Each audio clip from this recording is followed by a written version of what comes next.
Tonight I'm going to show you how to make a delicious, get this, smothered ground beef potato casserole bake. With all of that being said, let's get to cooking. You could decide to cube your potatoes, but for this particular recipe, I think scallop sliced potatoes would make more sense.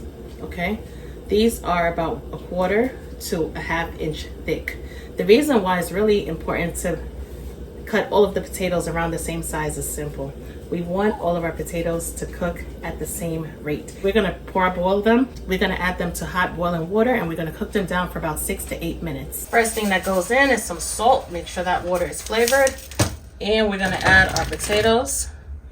Cover them down for just a bit. Allow them to soften up slightly.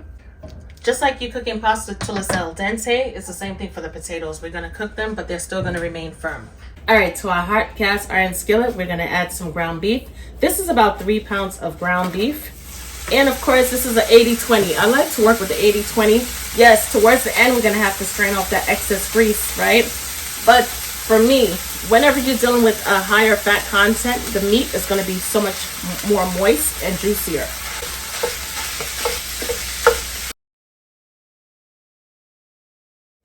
All right, as you can see, the meat is perfectly cooked all the way through. However, we do have some oil that we expected, right? Obviously, since we're using an 80-20.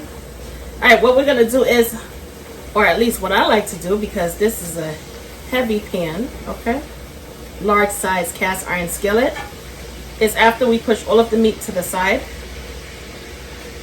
we're gonna go in with our paper towels, and we are gonna dab up all of that excess grease. All right, this small amount of oil that we left in the pan, that'd be perfect for our onions. Use any type of onions for this recipe. Whether it be Vidalia, white onions, yellow onions, doesn't really matter. We're gonna cook the onions down until they're fragrant and translucent. We're also gonna go in with some garlic, of course. Add a good amount of garlic for a nice garlicky flavor. Cook the garlic down as well. Because we're constantly stirring, even though we're cooking on high heat, the garlic is not going to burn. Once you move it around, it will be good to go. All right, we're going to incorporate both the meat and the onions and garlic together.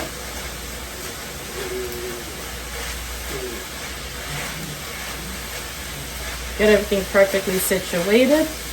Even though it's only garlic and onions, it smells amazing. We're gonna add some smoked paprika for a nice element of flavor.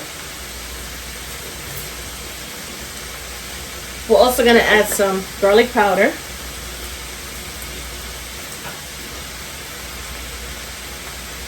Okay. Add a good amount of garlic powder simply because there's no salt added. Why not? We're gonna add some onion powder. Small amount of onion powder, considering we added onion powder, or should I say we added onions before. Now here's the thing. Even though we're adding onions and onion powder, the flavor profile is really different. We're gonna go with a good amount of salt and ground black pepper for that extra flavor. And we're gonna combine all of the seasonings with the ground meat, of course. Stir it on up. And because this is cooking with Tammy, we wanna bring out all of the best flavors. We're gonna add some beef bouillon. Let's flavor up that beef. We're also going to add some of my all-purpose seasoning. Even though it says chicken, no worries whatsoever. This is good on everything. Definitely all-purpose. Make sure it smells good. If it smells good, then definitely it's going to taste good. All right, once we're done, we're going to turn the stove top off. We're going to grab a medium to large size bowl. We're going to place the meat into the bowl. Once we're done, we're going to set it aside. And check this out. This is gorgeous, right? We're going to place this to the side. And in the meanwhile, to the same hot pan, of course, we are really going to turn things up in here, okay? We're going to add some butter. This is about 4 tablespoons of butter. Allow that butter to melt down. By this time, your potatoes should have been drained and strained and rinsed off in cold water to stop the cooking process. All right, let's add some flour. We're adding all-purpose flour. And if you notice, I'm adding a small amount at a time, simply because I want to maintain that control. I want to continue stirring in the flour and combining it with the butter. And the reason why I'm doing that is because we're going to create a gravy. Not to mention, I don't want it to be lumpy and clumpy. So that's why it's really important. Unless you have a whisk, then just pour it in really, really slow and take your time and break it down. Once the flour is cooked for about 30 seconds, we're not going to have that floury taste going on in this dish, which is perfect. All right, we're going to add some beef broth. Considering that we are using ground beef, makes more sense to add beef broth. However, if you have chicken broth in hand, you could definitely use chicken broth as well. Give it a good stir.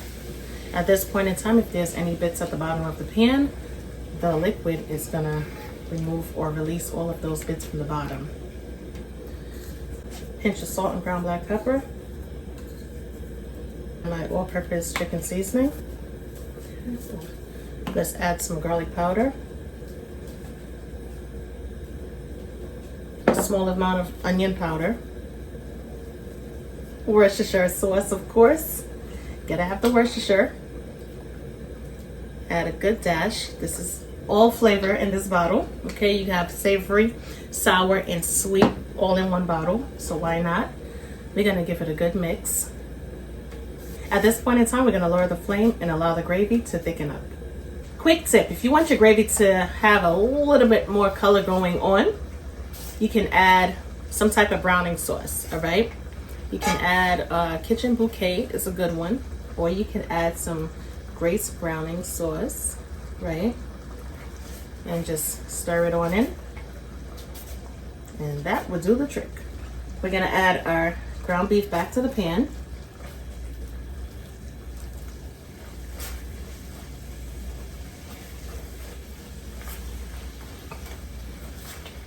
All right, make sure the ground beef is smothered in the gravy.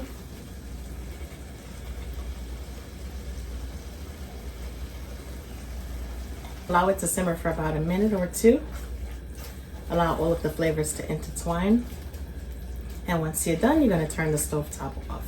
We are gonna add some non-stick cooking spray because we don't want our potatoes to stick to the bottom. You know what I mean? We want it to stick to our tummies, not the casserole dish.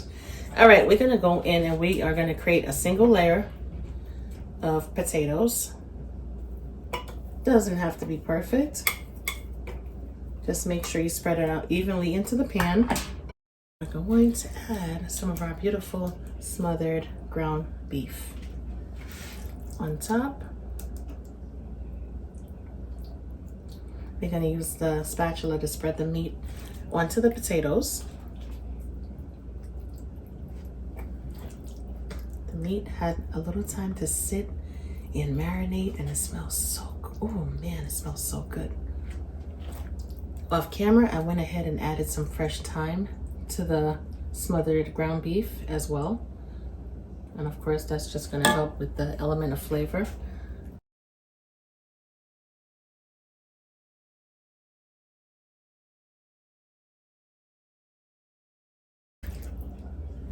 Add some more meat.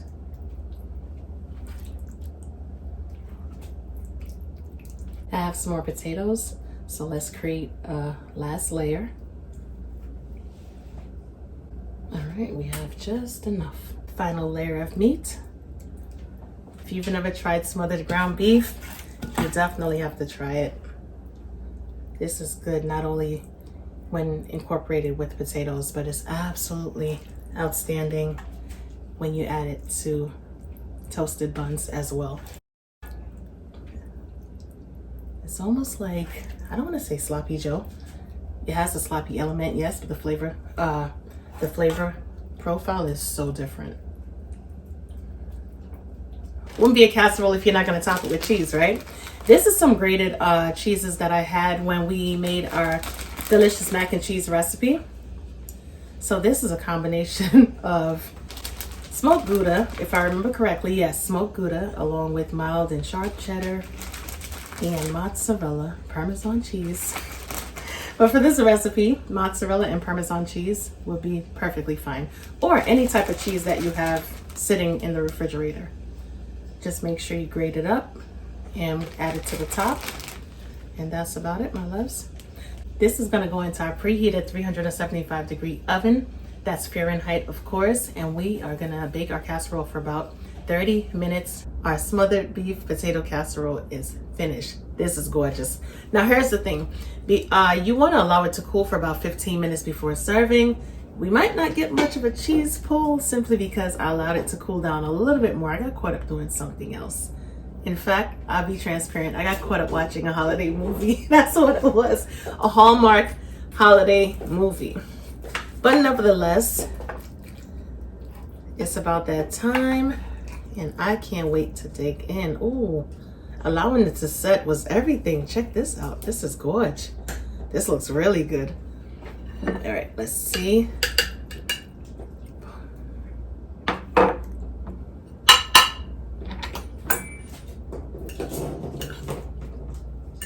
Potatoes and smothered beef. Here we come.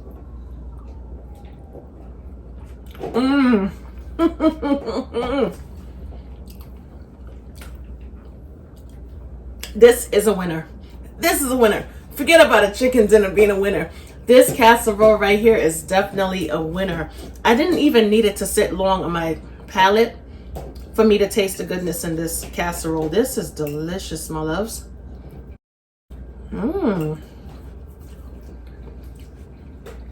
Potatoes are perfectly cooked. Everything is perfectly seasoned. Nothing in this casserole is not complimentary. Everything in this single casserole is complimentary, from the potatoes to the ground beef, the way in which it was done, to the seasonings that was used. You guys are gonna love this. I know you want to make this recipe, so I'm gonna leave full recipe details in the description bar underneath the video, because I keep getting a lot of questions. Where is the recipe? Where is the recipe? The recipe is simply under the video. All you have to do is click where it says more. Once you click more, there's going to be a drop down box. It's going to open up and it's going to display everything that's in this recipe and all the other recipes that Cooking with Tammy creates. Nevertheless, I'm out of here, my loves. I'll definitely catch you guys in another video, and I will keep these delicious recipes coming. Talk to you later. Bye, guys.